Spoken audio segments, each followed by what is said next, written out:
"Don't touch me," said the billionaire CEO. But the black maid disobeyed and changed his life. The elevator doors slid open with a soft whisper, revealing the marble-floored entrance to the penthouse that cost more than most people would see in 10 lifetimes.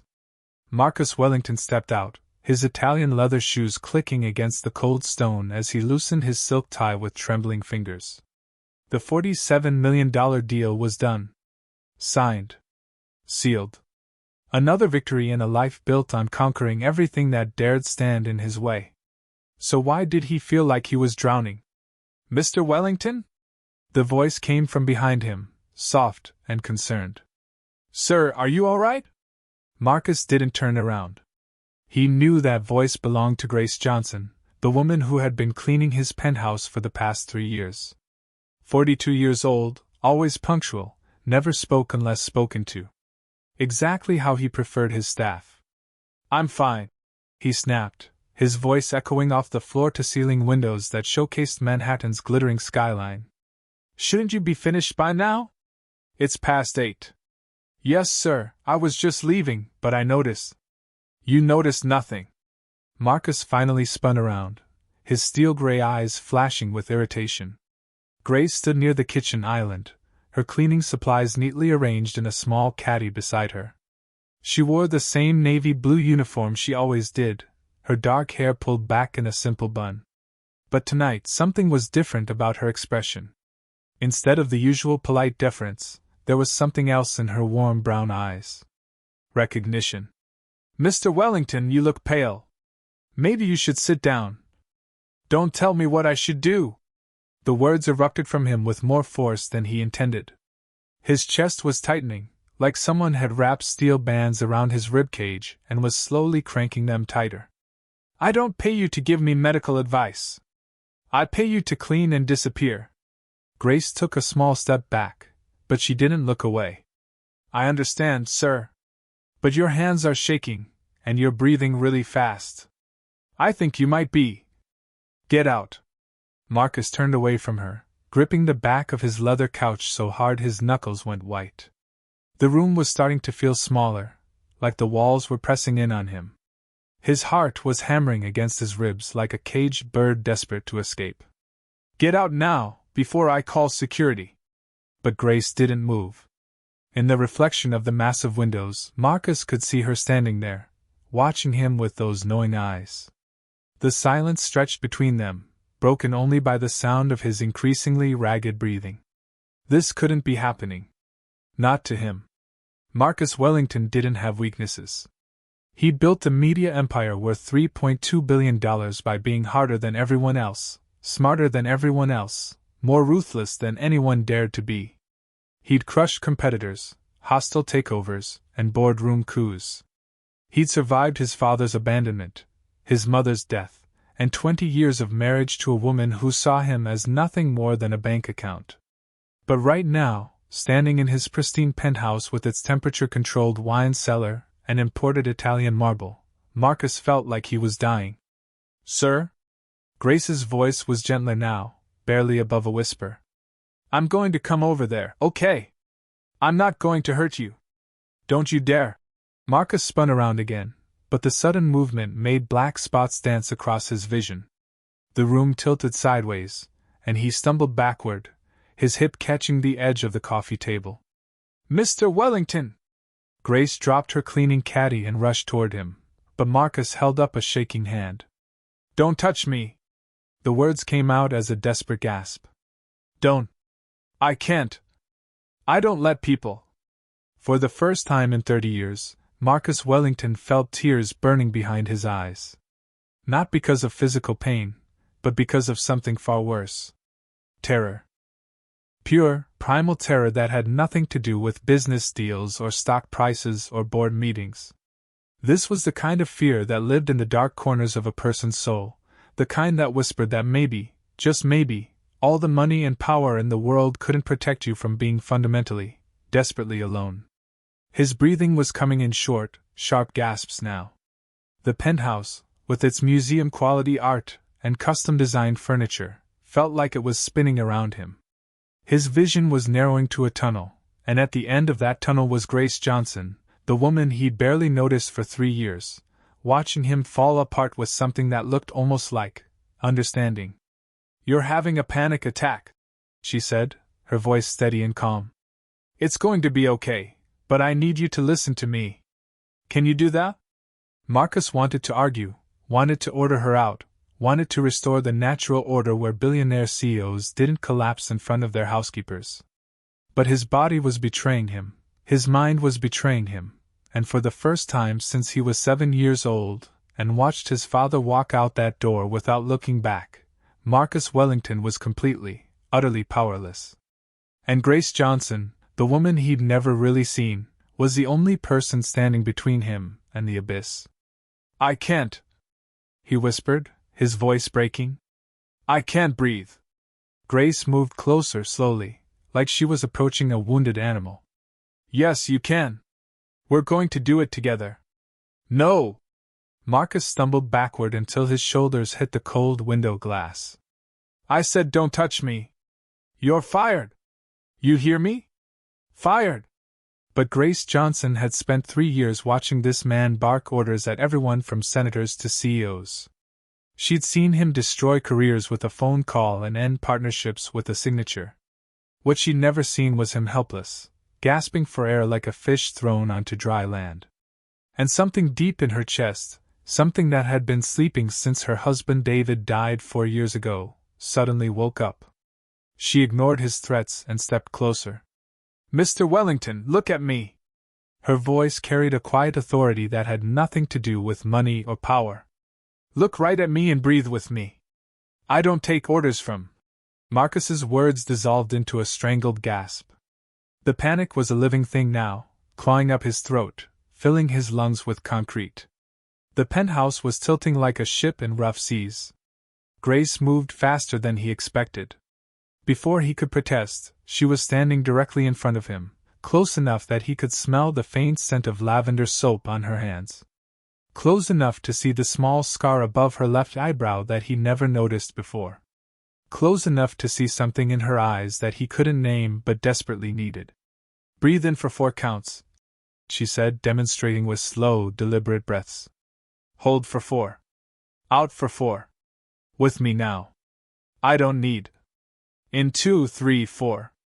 Grace's breathing was so steady, so calm, that Marcus found himself unconsciously trying to match it. Hold 2, 3, 4. Out 2, 3, 4. Against every instinct screaming at him to maintain control, to push her away, to fire her and call security and restore the proper order of things, Marcus found himself following her lead. The simple act of counting gave his racing mind something to grab onto. "That's it," Grace said softly. "You're doing great. In 2, 3, 4. This is—" Marcus gasped between breaths. "Humiliating." "No, sir," Grace replied, her eyes never leaving his face. "This is human." Something about the way she said that word, human, cracked something inside Marcus's chest. Not his ribs, not his heart, but something deeper. Something he'd spent decades building up like a fortress wall, brick by brick, until he'd forgotten there was anything soft left inside to protect. "I can't be seen like this," he whispered, his voice raw. "If anyone knew, if the board, if the press. Nobody's here but us," Grace said. "And I'm not going anywhere." For 20 minutes, they stood there in the gleaming penthouse, the billionaire CEO and his housekeeper, breathing together while Manhattan sparkled below them. Marcus's breathing gradually slowed, the iron bands around his chest loosening one by one. But with each breath that came easier, a new kind of panic set in. He was vulnerable. Completely, utterly vulnerable in front of someone who cleaned toilets for a living. Someone who now had power over him in a way that terrified him more than any hostile takeover ever had. "Why?" he asked when he could finally speak normally. "Why didn't you just leave?" Grace was quiet for a long moment, her hands clasped in front of her. "My husband David used to get them. Panic attacks. Started after he lost his job at the factory. He was so proud, so stubborn. Said real men don't break down." She paused, her voice catching slightly. One night, he had one so bad I thought he was having a heart attack. I called 911, but by the time they got there, he'd calmed down enough to send them away. He was so embarrassed, so angry at me for making a scene. Marcus felt something twist in his stomach. What happened to him? He never let me help him again, Grace said simply. And 3 months later, his heart couldn't take the stress anymore. He died alone in his car in the parking lot of a job interview, probably having another attack. The silence that followed was heavy with understanding. Marcus stared at this woman who had just saved him from something he didn't even know he needed saving from. This woman he'd treated as invisible furniture for 3 years. I won't tell anyone, Grace said, picking up her cleaning caddy. What happens in this apartment stays in this apartment. But Mr. Wellington? She paused at the elevator doors, her finger hovering over the call button. Tomorrow, if you need help again, I'm going to help you. Whether you like it or not. The elevator doors closed, leaving Marcus alone with the city lights and a truth he'd spent his entire adult life running from. He needed someone. Not for his business empire, not for his public image, not for the carefully orchestrated life he'd built. He needed someone to remind him that underneath all the armor he'd constructed, he was still, fundamentally, terrifyingly human. As he walked to his bedroom, past the original Picasso, past the bar stocked with whiskey older than most of his employees, past all the beautiful, expensive things that had never once asked if he was okay, Marcus Wellington realized that a woman who made minimum wage had just given him something worth more than his entire fortune. And that scared him more than any panic attack ever could. Marcus stared at his reflection in the bathroom mirror, trying to convince himself that last night had been a dream. The man looking back at him had the same steel-gray eyes, the same perfectly groomed salt and pepper hair, the same jawline that had graced the covers of Fortune and Forbes. But something was different. Something around the eyes that looked almost fragile. He splashed cold water on his face and reached for his phone. 23 missed calls from his assistant, 47 emails marked urgent, and a text from his ex-wife's lawyer about their daughter's college tuition. The normal chaos that used to energize him now felt like standing at the bottom of a mountain he wasn't sure he could climb. Control yourself, he muttered to his reflection. You're Marcus Wellington. You don't fall apart in front of the help. But even as he said it, Grace Johnson's voice echoed in his mind, this is human. An hour later, Marcus strode through the gleaming lobby of Wellington Media Group, his Italian suit perfectly pressed, his confidence mask firmly in place. The morning ritual began immediately, assistants scurrying with reports, department heads seeking approval, security briefing him on the day's schedule. Sir, the Shanghai investors moved their call to 10:30. His assistant Rebecca rattled off, struggling to keep pace with his long strides. Legal needs your signature on the Patterson acquisition, and the board wants to discuss the quarterly projections before. Fine. Marcus's voice sounded normal. Professional. Controlled. Nobody could see the thin layer of sweat forming under his collar, or the way his hands trembled slightly when he thought no one was looking. The elevator ride to the 42nd floor felt longer than usual. Marcus found himself counting floors, counting breaths, doing anything to keep his mind from wandering back to the feeling of drowning in his own penthouse. Mr. Wellington? Rebecca's voice seemed to come from very far away. Are you all right? You look a bit pale. I'm fine. The lie came so automatically he almost believed it himself. But he wasn't fine. During the Shanghai call, he found himself gripping the edge of his desk so hard his knuckles went white. During the legal meeting, he had to excuse himself twice to splash water on his face. By lunch, the cold sweats had started, and he could feel that familiar tightness building in his chest. He was losing control, and in Marcus Wellington's world, losing control was the same as losing everything. It was 2:47 p.m. when he saw the small ceramic mug sitting on his desk. Marcus had been in back-to-back meetings since noon, each one more stressful than the last. The Patterson deal was falling apart, the board was asking uncomfortable questions about his recent decisions, and 3 different department heads had mentioned his unusual behavior to Rebecca, who kept shooting him concerned glances. The mug hadn't been there when he left for the quarterly review. It was simple, white porcelain with tiny blue flowers around the rim, completely out of place among his crystal paperweights and silver pen sets. A small note was tucked underneath. For when the world gets too loud. Gee. Marcus looked around his office. The doors were closed, his assistant was at lunch, and he was completely alone. He lifted the mug and inhaled. Chamomile tea, with hints of lavender and something else he couldn't identify. Something that somehow made his shoulders relax without his permission. He took a sip. Then another. The warmth spread through his chest, not like the burning anxiety he'd been carrying all day, but something gentler. Something that reminded him of last night, of steady breathing and a voice that had said this is human, like it wasn't the worst thing in the world. For the first time since arriving at the office, Marcus felt like he could breathe properly.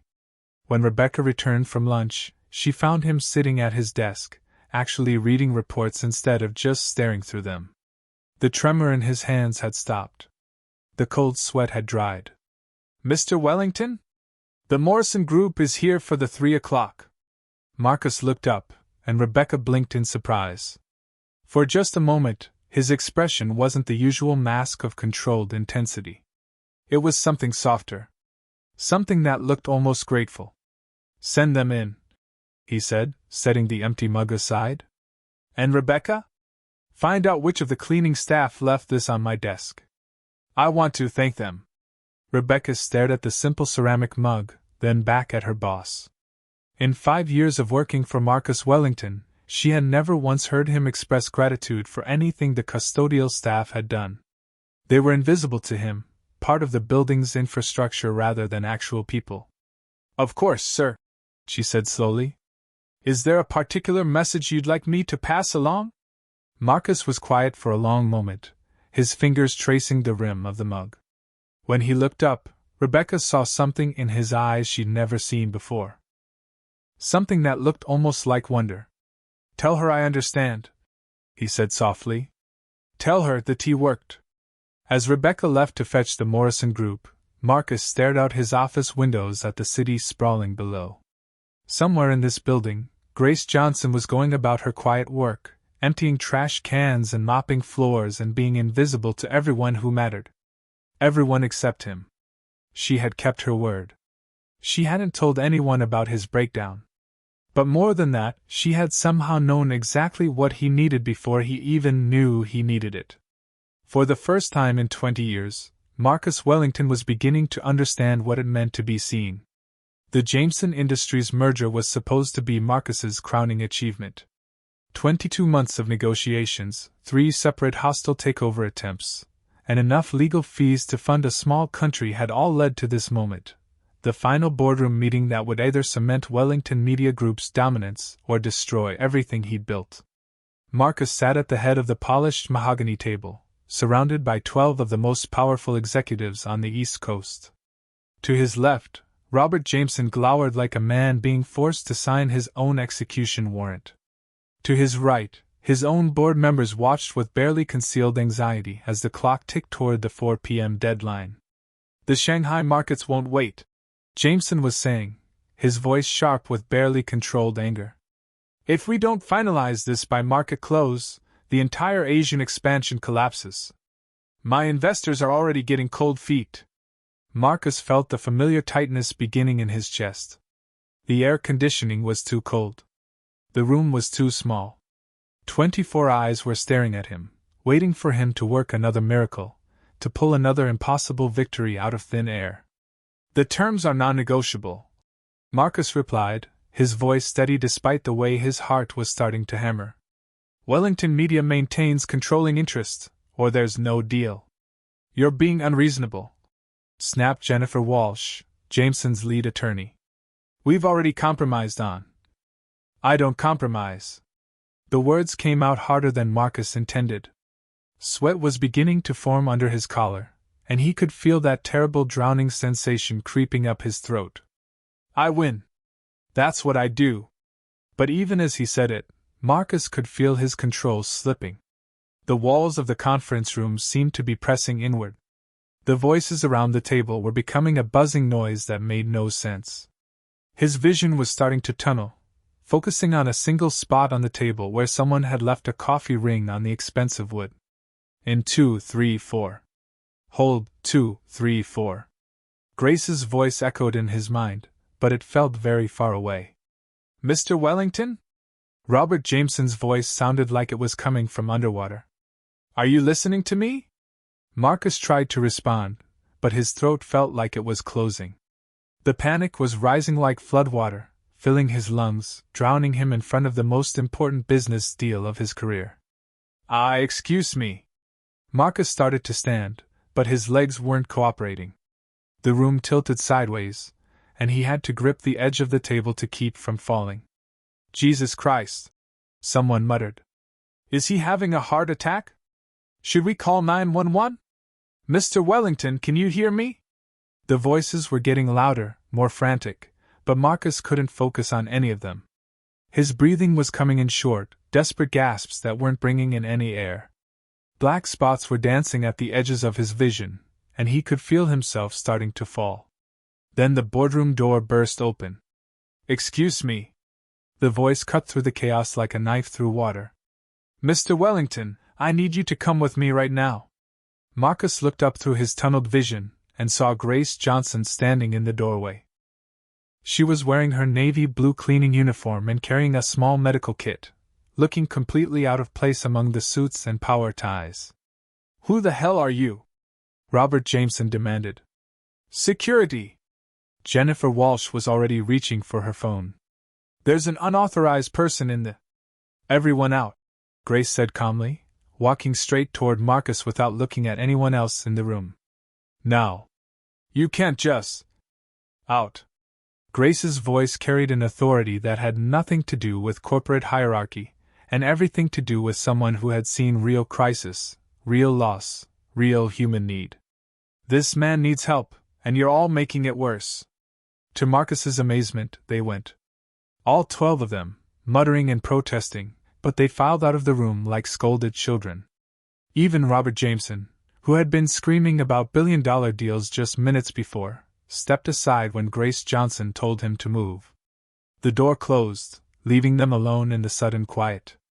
Mr. Wellington, Grace said softly, kneeling beside his chair. Look at me. Just me. Marcus tried to focus on her face, but everything was still spinning. The deal. He gasped. I'm losing everything. No, you're not. Grace placed one steady hand on his shoulder. You're having a panic attack. We've done this before, remember? We know how to fix this. Everyone saw. Marcus's voice was barely a whisper. The board, they'll think I'm weak.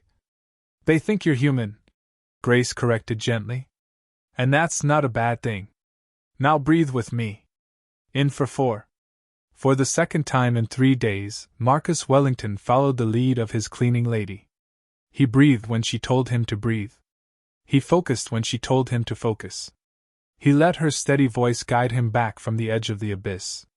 When his breathing finally returned to normal, Marcus looked up at Grace with something that might have been wonder. How did you know? He asked. Grace smiled, the first real smile he'd ever seen from her. I've been watching over you since Tuesday, Mr. Wellington.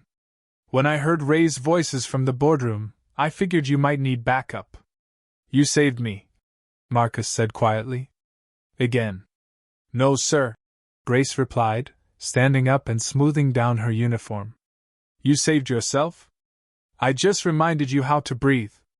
As she turned to leave, Marcus called after her. Grace? She paused, her hand on the door handle. Thank you. You're welcome, she said. And Mr. Wellington? That deal you're so worried about. It'll still be there tomorrow. You don't have to win everything today. After she left, Marcus sat alone in the empty boardroom, staring at his reflection in the polished table. For the first time in his career, a business meeting had ended with him learning something more valuable than how to make money. He had learned that sometimes, the most important victory was simply learning how to ask for help. That night, Marcus couldn't bring himself to leave the office. The Jameson deal had been postponed. Pending Mr. Wellington's health evaluation. Corporate speak for. We think the CEO is losing his mind. The board had scheduled an emergency meeting for Friday morning, and Marcus knew they were probably discussing his fitness to lead the company he'd built from nothing. It was past midnight when he finally made it back to his penthouse. He expected silence, darkness, the cold comfort of his expensive solitude. Instead, he found Grace Johnson sitting at his kitchen island, a cup of tea steaming in front of her. "You should be asleep," Marcus said, loosening his tie as he walked toward her. "So should you," Grace replied. She gestured to a second cup sitting across from her. "I figured you might need someone to talk to." Marcus stared at the cup, then at Grace. She had changed out of her uniform into simple jeans and a soft gray sweater. Her hair was down, falling in gentle waves around her shoulders. For the first time, she looked less like his employee and more like a person. A woman with her own life, her own thoughts, her own reasons for being here. "This isn't appropriate," Marcus said, even as he found himself sitting down across from her. "You work for me." "Not right now, I don't," Grace said calmly. "Right now, I'm just someone who cares about whether you're okay." The words hit Marcus harder than he expected. When was the last time someone had asked if he was okay? When was the last time someone had stayed up past midnight just to make sure he made it home safely? "How did you know?" he asked, wrapping his hands around the warm cup. "In the boardroom today. How did you know exactly what was happening to me?" Grace was quiet for a long moment, staring down at her tea. When she looked up, Marcus saw something raw and painful in her eyes. "After David died, I couldn't leave the house for 3 months," she said softly. "Every time I tried to go to the grocery store, or pick up his death certificate, or even check the mail, I'd start shaking. My heart would race. I'd feel like the world was ending." Marcus felt something twist in his chest. "Panic attacks." "Panic attacks," Grace confirmed. "But I didn't know that's what they were. I thought I was going crazy. I thought grief had finally broken something in my brain that couldn't be fixed." "What changed?" Grace smiled, but it was sad around the edges. "My neighbor, Mrs. Chin. She was this tiny Chinese woman who barely spoke English, but she'd lost her husband the year before. One day, she found me hyperventilating on my front porch because I couldn't make myself go inside to an empty house." She paused, taking a sip of her tea. "She didn't try to fix me or give me advice.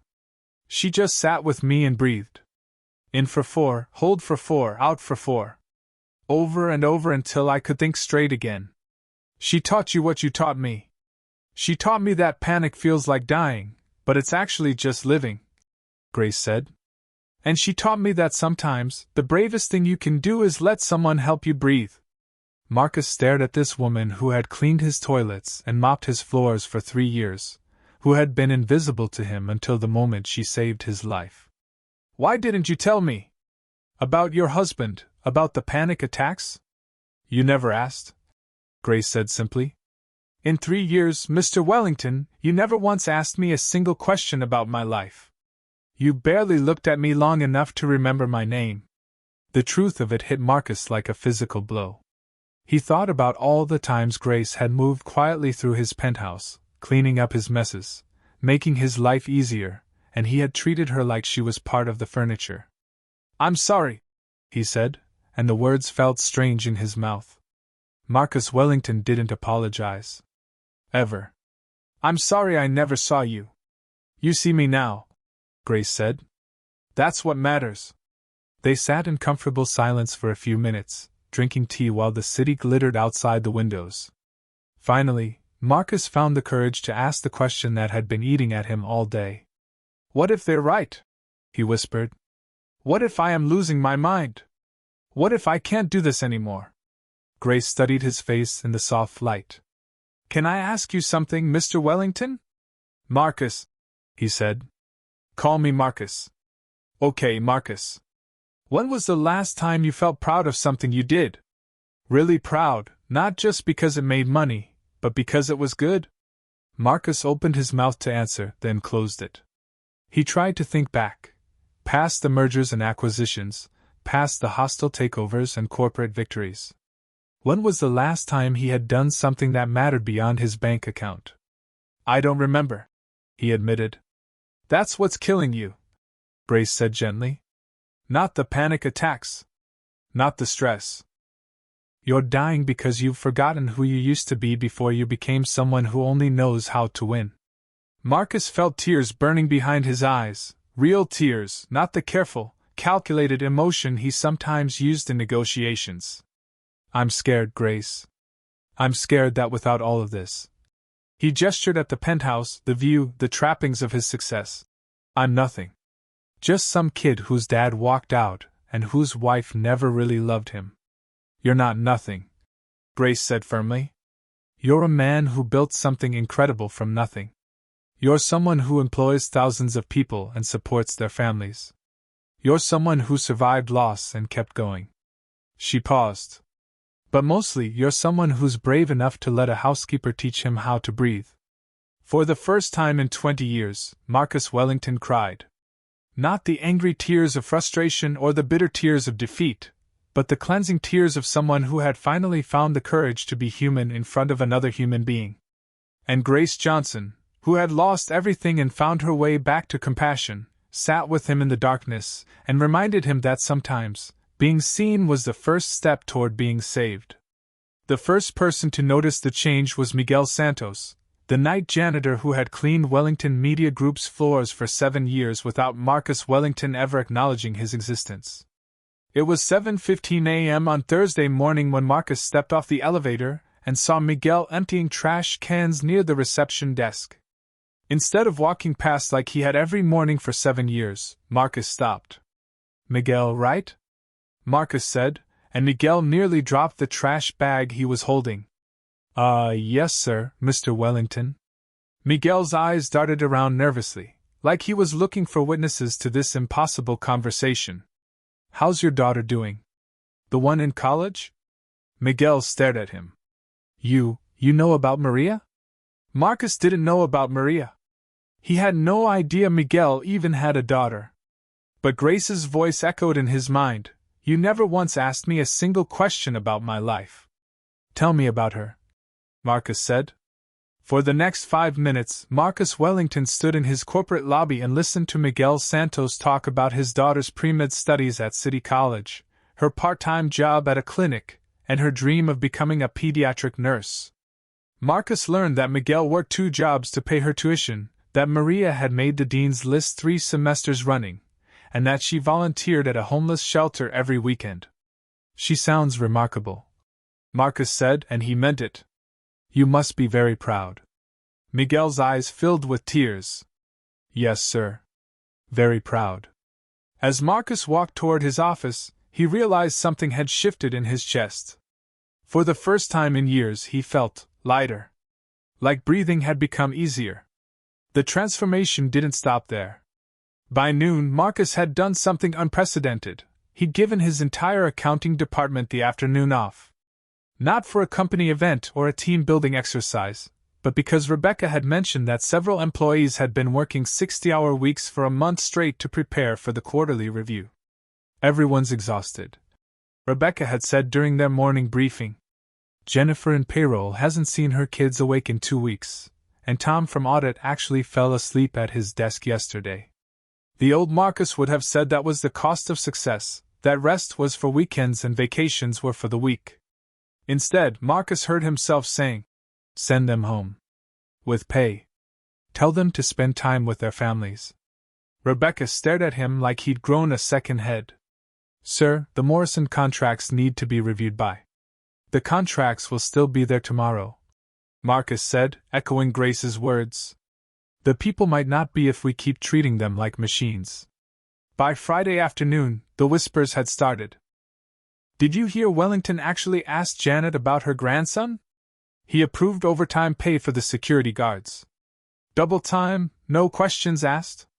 My friend in HR said he's reviewing the vacation policy. Wants to add more personal days. The board meeting that morning had been tense. Robert Jameson's team had withdrawn from the merger talks, citing concerns about Wellington's leadership stability. 3 board members had questioned Marcus's recent behavior, using words like unfocused and distracted. Marcus had listened to their complaints with surprising calm. 2 weeks ago, their doubts would have sent him into a rage. Today, he found himself thinking about Miguel's daughter, about Jennifer who hadn't seen her kids awake in weeks, about Grace's words, "You're dying because you've forgotten who you used to be."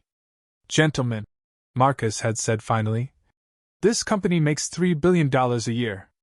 I think we can afford to treat our employees like human beings instead of profit centers." The silence that followed had been deafening. But it was the encounter with Eddie Chin, the 72-year-old maintenance supervisor, that surprised Marcus the most. Marcus found Eddie replacing light bulbs in the 41st floor conference room, moving slowly on a ladder that had seen better days. Instead of walking past, Marcus stopped. "Eddie, how long have you been with the company?" Eddie looked down, startled. 15 years, Mr. Wellington." 15 years on that ladder?" Eddie's weathered face broke into a grin. "This old thing? She's older than that. But she gets the job done." Marcus studied the rusted ladder, the way Eddie favored his left knee, the careful way he moved. "What would it cost to get you a proper hydraulic lift? Something safer?" "Oh, Mr. Wellington, you don't need to worry about." "I'm not worried," Marcus said. "I'm asking, what would it cost?" Eddie quoted a number that was less than what Marcus spent on wine in a month. "Order it," Marcus said. "And order 2 more for the other buildings." As he walked away, Marcus heard Eddie call after him. "Thank you, Mr. Wellington. Thank you so much." That evening, Marcus stood in his office watching the sun set over Manhattan. The day's reports were spread across his desk. Productivity was actually up despite the shortened hours. 3 departments had exceeded their monthly targets, and employee satisfaction scores had jumped 15 points in a single week. But the numbers weren't what made Marcus smile. What made him smile was remembering the look on Miguel's face when Marcus had asked about his daughter. The way Rebecca had stammered when he told her to send the accounting team home. The genuine gratitude in Eddie's voice. For 30 years, Marcus had measured success in dollars and market dominance. But this week, he discovered something Grace had tried to tell him. The best victories weren't about crushing your enemies. Sometimes, the best victories were about helping someone else win. His phone buzzed with a text from an unknown number. "Saw you talking to Miguel this morning. Mrs. Chen says you're learning?" "Gee." Marcus laughed out loud, actually laughed, for the first time in months. Grace was still watching over him, still teaching him how to be human, even from a distance. And for the first time since his father had walked out 35 years ago, Marcus Wellington felt like maybe, just maybe, he was becoming someone worth being proud of. The press conference had been scheduled for weeks. Wellington Media Group's annual investor meeting, broadcast live to financial networks across 3 continents, with Marcus expected to present the company's 5-year expansion plan to an audience of Wall Street analysts, institutional investors, and financial journalists who could make or break stock prices with a single critical headline. 300 people packed the Marriott Grand Ballroom. Camera crews lined the walls. Bloomberg, CNBC, and Reuters had sent their top financial reporters. The presentation Marcus was about to give would determine whether Wellington Media Group remained a media empire or became another cautionary tale about CEO instability. Marcus stood backstage, adjusting his tie for the 15th time. The familiar tightness was building in his chest, but this time it felt different. Not the crushing panic of losing control, but something else. Something that felt almost like anticipation. 5 minutes, Mr. Wellington, his publicist Sarah said as she rushed past with a clipboard. "The teleprompter is ready, and your talking points are loaded. Remember, confident but not arrogant, visionary but grounded. And whatever you do, don't mention the Jameson deal." Marcus nodded, but he wasn't really listening. His phone buzzed with a text, "You've got this. Breathe like we practiced. Remember, they need to see the real you." "Gee." He smiled, typed back, "Thank you for believing in me." The response came immediately, "I always have." Ladies and gentlemen, please welcome Marcus Wellington, CEO and founder of Wellington Media Group. The applause was polite but cautious. Marcus walked onto the stage, squinting under the bright lights, and looked out at an audience that seemed to stretch into infinity. Financial journalists with their pens poised, investors with their poker faces, cameras broadcasting his every move to millions of viewers who would judge his worth in the next 30 minutes. The old Marcus would have powered through with charts and projections, cold numbers and corporate speak designed to project strength and dominance. But as he stood at the podium, Marcus found himself thinking about Miguel's daughter, about Eddie's gratitude, about Grace's words. Sometimes, the bravest thing you can do is let someone help you breathe. "Good morning," Marcus began, his voice steady. "I'm supposed to start with our quarterly earnings report. Supposed to show you graphs about market penetration and revenue streams and 5-year projections." He paused, looking out at the sea of expectant faces. "But before I do that, I want to tell you about something that happened to me 3 weeks ago." A murmur rippled through the audience. This wasn't in the script. "I had a panic attack," Marcus said simply. "Right here in this hotel, actually, during the Jameson Industries merger talks. In front of 12 board members and some of the most powerful executives in media." The murmur became a buzz. Cameras zoomed in. Financial reporters sat up straighter. Marcus felt the familiar flutter in his chest, but this time, instead of fighting it, he acknowledged it. "I'm feeling a little anxious right now, too," he admitted. "My heart's beating faster, my palms are sweaty, and part of my brain is screaming at me to stop talking and stick to the teleprompter." Someone in the back actually laughed, not mockingly, but with recognition. "For 30 years I've run this company by believing that showing weakness was the same as admitting defeat. I thought strength meant never needing help, never admitting fear, never letting anyone see me as anything less than completely in control."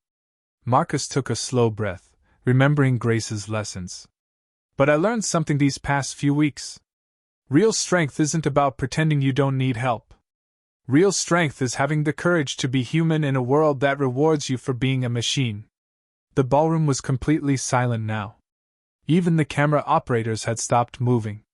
"Wellington Media Group employs over 15,000 people," Marcus continued. "For years I saw them as resources to be maximized, problems to be solved, numbers on a spreadsheet. But recently I started seeing them as what they actually are, people with families and dreams and fears and hopes. People who deserve to work for a company that sees them as human beings, not profit centers." He clicked to his first slide, but instead of financial projections, it showed a simple photo: the Wellington Media Group lobby on a Tuesday morning, filled with employees talking, laughing, sharing coffee. "This is our 5-year plan," Marcus said. "Not just growth and acquisitions and market dominance, but building a company where people want to work, where they feel valued, where they know their lives matter as much as their productivity." He talked for 20 more minutes, sharing stories about Miguel and Eddie, about the accounting team that got to go home early, about the mental health initiatives they were planning. He showed charts, but they measured employee satisfaction alongside revenue growth. He discussed acquisitions, but in terms of how they would benefit workers, not just shareholders. When he finished, the silence lasted for several heartbeats. Then, slowly, someone in the middle of the audience began to clap. Then another person. Then another. The applause built gradually, genuinely, until the entire ballroom was on its feet. During the Q&A that followed, the questions were different than usual. Instead of asking about market share and profit margins, journalists asked about mental health resources, work-life balance initiatives, and how other companies could follow Wellington's model. "Mr. Wellington," asked a reporter from the Financial Times, "weren't you afraid that admitting to panic attacks would be seen as weakness?" Marcus smiled, thinking about Grace Johnson sitting somewhere in his building, probably watching this on a break room television. "The person who taught me how to breathe through a panic attack once told me something important. Panic feels like dying, but it's actually just living. I spent so many years afraid of being seen as human that I forgot being human was the whole point." As he walked off the stage to thunderous applause, Marcus felt something he hadn't experienced in decades. Not the cold satisfaction of crushing a competitor or the temporary rush of closing a deal, but something warmer and more lasting. He felt proud. Not of what he owned or what he'd conquered, but of who he was becoming. And for the first time in his life, Marcus Wellington understood what Grace had been trying to teach him all along. The greatest victory wasn't winning everything. It was having the courage to show the world who you really were. 6 months later, Grace Johnson stood in the main conference room of Wellington Media Group, surrounded by executives, department heads, and employees she'd watched from the shadows for years. The room buzzed with quiet conversation as people filed in for what Marcus had called the most important announcement in company history. Grace smoothed her hands over the navy blue dress Marcus had bought for her, not a uniform this time, but something elegant and professional. She still felt out of place among the suits and silk ties, but Marcus had insisted she be here for this. "You nervous?" asked Miguel Santos, who sat beside her in the front row. His daughter Maria was graduating medical school next week, and Marcus had personally written her a recommendation letter for her pediatric residency. "A little," Grace admitted. "I'm not used to being in the spotlight." "You've been in the spotlight for months," Miguel said with a grin. "You just didn't know it." He was right. Ever since the press conference, Grace had become something of a legend at Wellington Media Group. Employees knew she was the mysterious woman who had helped their CEO find his humanity. The miracle worker. Some called her the conscience whisperer. Others said. Grace just thought of herself as someone who had reminded a lost man how to breathe. The room fell silent as Marcus entered, but this time there was warmth in the quiet. Over the past 6 months, he had transformed not just himself but the entire company culture. Employee turnover was down 70%. Productivity was at an all-time high. And for the first time in company history, Wellington Media Group had been named one of the top 100 companies to work for by Fortune magazine. 6 months ago, Marcus began, his voice clear and confident. "I nearly destroyed everything I'd built because I forgot the most important lesson in business. Companies aren't made of profit margins and market shares. They're made of people." Heads nodded throughout the room. This wasn't the cold, distant CEO who had ruled through fear for 3 decades.